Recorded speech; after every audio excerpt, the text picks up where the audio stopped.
Hey guys, and welcome to another episode of How to Watch a Movie as a Christian. I'm Riley. And I'm Ben.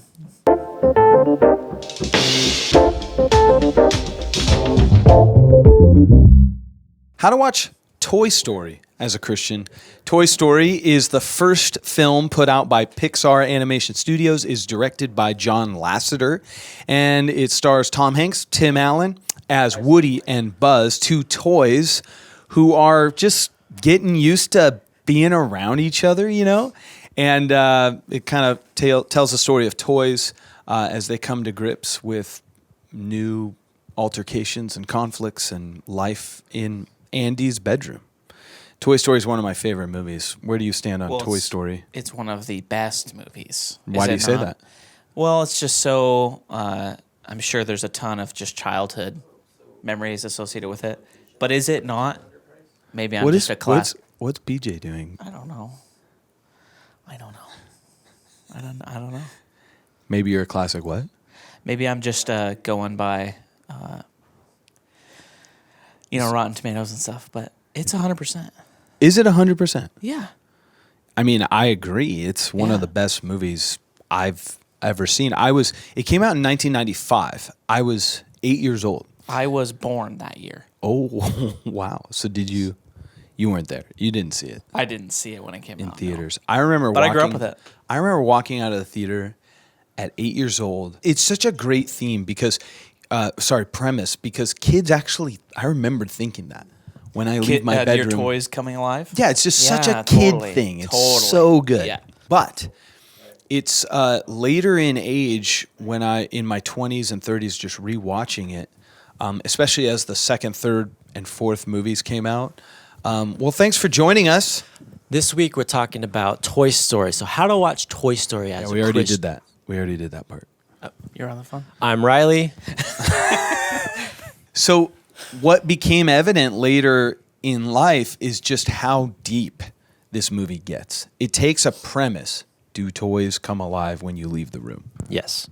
And it dives into, it uses it as a metaphor for saying something so profound about... Which is so veiled to even the kids watching it, you know? It's the movie that having two kids, I want to watch anyway, all the time. Yeah. Because it's so good. So good. And so I wanted to kind of start us off with a question, and that is, what do the characters represent? Okay, in Toy Story, you have two main characters, Woody, Buzz. They fight. The whole movie is them fighting, right? Well, why are they fighting? What do they believe about themselves, about their world? Where's the clash? Where's the disagreement? What do they represent? And how does the resolution bring about some sort of truth about our world? So, Ben, what does Woody represent? Woody's this cowboy. He's a loved older toy of Andy's. And you see this in Toy Story 2. Old school. Yeah. He's a classic collectible. Yeah, that's right. He's a collectible. He kind of embodies being conservative. He takes things on the safer side. He's kind of skittish in that way too, even though his toy is this brave cowboy. Woody's kind of not. He's this, he's a homebody. Conservative. He likes being at home with Andy. Safe, yeah. He's loyal. He loves Andy. And he also loves being in charge. Yeah, and he's the leader of the pack. Leader, yeah. He's the toy. And you see the character is so well designed because everything about him is reads very old, safe. It's all about protecting what we do here. Here's how we run things. Like the first scene is him running like a staff meeting, right? It's just so good. So great. And he's made of cloth.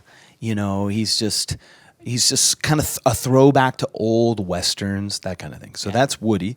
PJ, what does Buzz, when Buzz shows up, what does Buzz represent? I mean, he's very clearly the antithesis of Woody. He kind of represents this sort of idea of out with the old, in with the new, super polished consumerism. There are so many Buzz Lightyears. Yeah. Merchandise. Yeah, exactly. Yeah. Shiny. This beautiful box that's a spaceship. All the kids are crazy about him. Totally. Whereas Woody, on the other hand, is not so polished, but he's more established in the room of Andy. And so obviously when Buzz comes in, everybody feels the same way about Buzz that even Andy does, except for Woody because of his character. Yeah.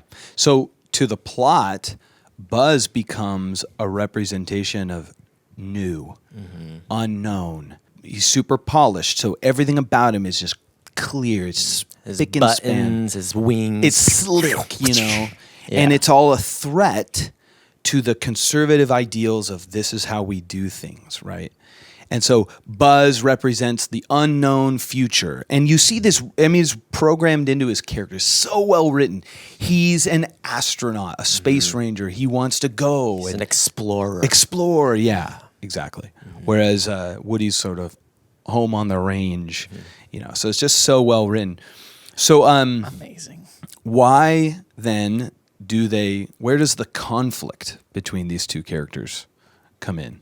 Well, there's the first one that jumps out to me is this idea of jealousy and ownership. You know, Woody's peeved that this guy's around, that everyone's so obsessed about him. What's cool about Buzz, you know? And he's, he's angry. Like he is so jealous that Andy would have a toy that's more loved than even the thought of him being more loved than Woody. So there's the clash right there. Buzz, it's funny, has no clue what's going on. He has not a jealous He's bone in his body. delusional. He's just doing his thing. But Woody's just hurt that Andy got a new toy. And there's that hurt. the song by Randy Newman during that scene. It's a montage of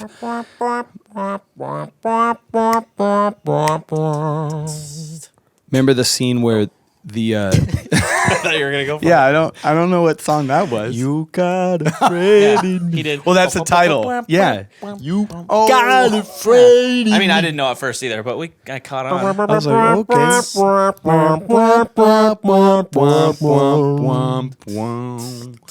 The song, no, the other song. Our friendship will never die. Which other song?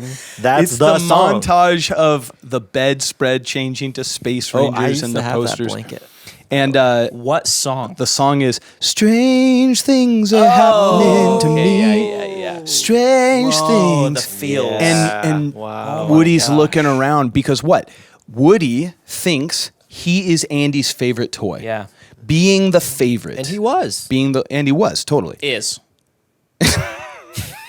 So he's he's holding on to that. You could almost like from a biblical thing, almost call it like idolatry in a sense. Oh, yeah. Number one thing in his life, I'm the favorite, I'm the leader. And Mr. Potato Head is constantly making fun of Woody for this. Yeah, sure, okay, you know what I mean? And but that's his idol. And then Buzz's idol is I'm a space ranger. I need to get off this planet. He doesn't even understand the reality that they're toys. Right. He only believes that he's an astronaut meant for exploration. Yeah. That's all he knows. And that he has wings and buttons.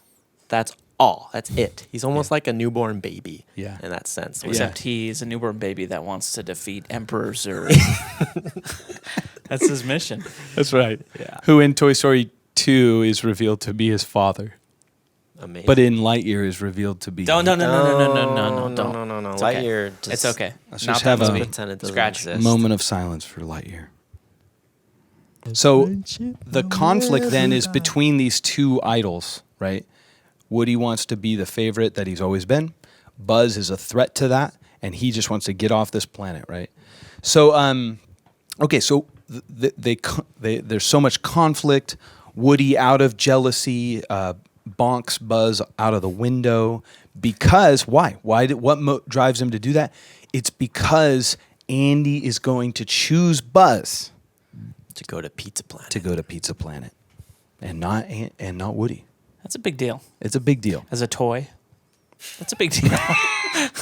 Well, do we relate? Okay, let's ask this: do we relate to moments in your life where you really want something, you want to hold on to something, and it's threatened?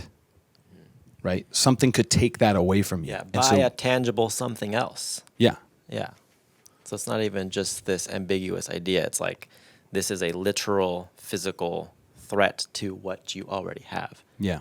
you know, which is And so you lash out daunting. in anger to take it out and throw it out the window.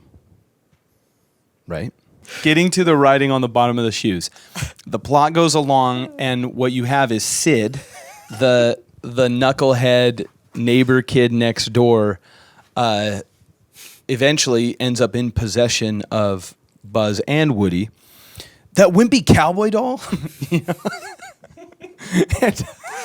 Does he say that? No, That's Sandlot. it is. You mean that wimpy deer? Why did I mix that up? Oh dear. Well, and this is a very classic filmmaking storytelling device where you introduce a bad guy who represents the destruction of everything you know and love. If Woody keeps holding on to this idol, and if Buzz keeps being delusional, they're both going to end up a crater, just like Combat Carl. What's that? Remember? No. Sid lights Combat Carl, and he ends up a crater. He's like a G.I. Joe. He's like a G.I. Oh, Joe. okay. And they're looking through the binoculars. Oh, it's a Combat Carl.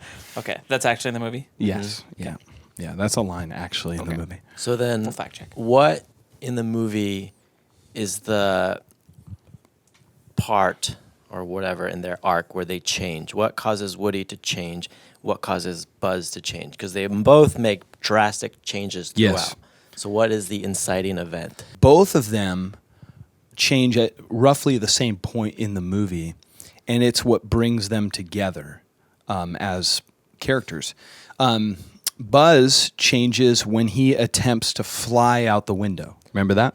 Hannah, oh Hannah. And he falls and he breaks his arm and he realizes I can't fly. And it's right after he sees the commercial that says not a flying toy. Oh, that's right. So Yeah. he's realizing I'm not who I thought I could be. So he has a huge identity crisis. Huge.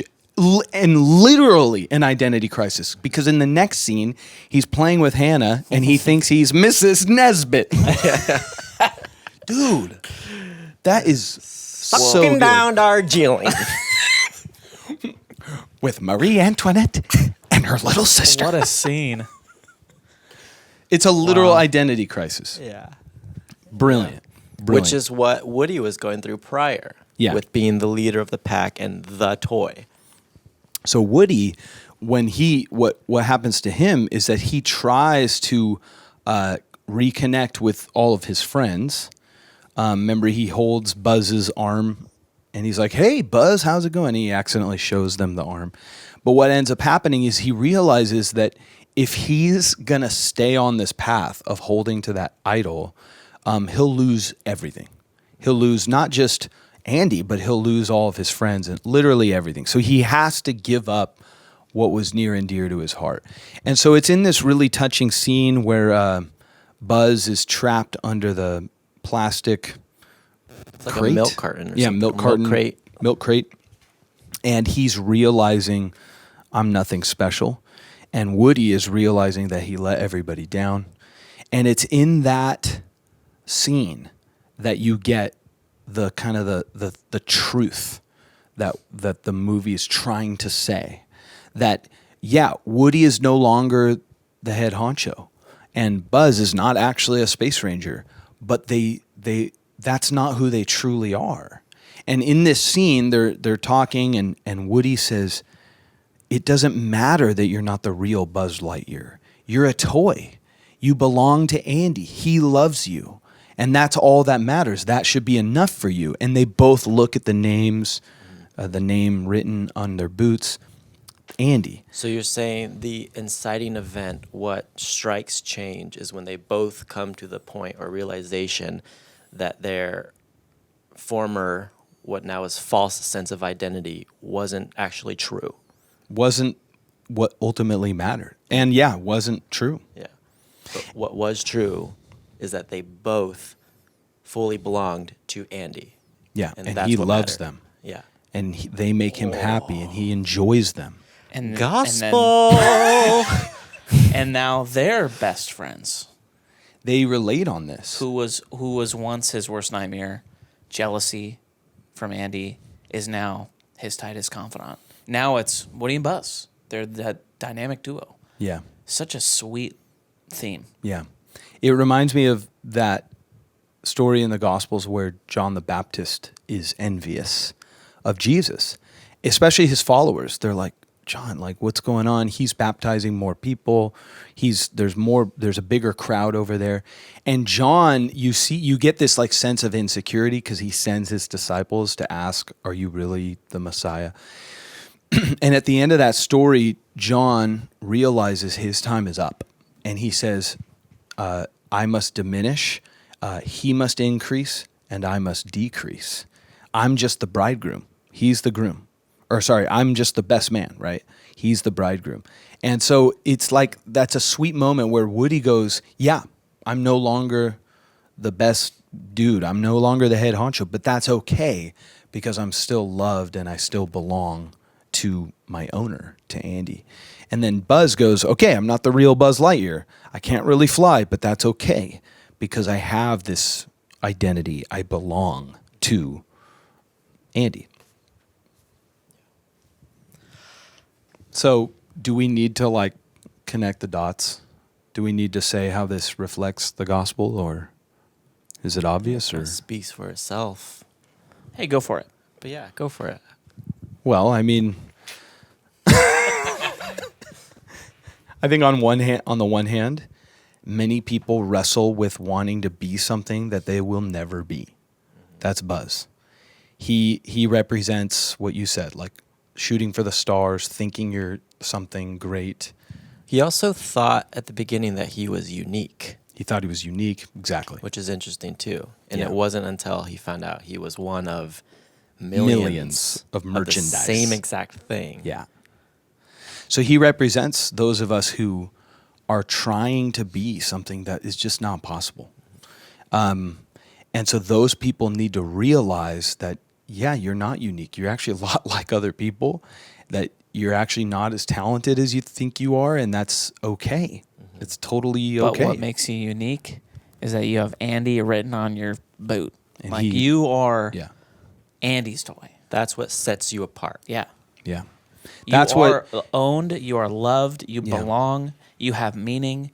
You essentially are the only one. Got a friend in me. And then Woody represents the exact opposite. Not people who are trying to be something they'll never be, but people who are trying to be who they've always been, who are kind of holding on to the past, you know. Old school. And things like that. The reality is life changes. You change jobs, you move locations, friends move away or die, you get older, circumstances change. You will never have what you have forever.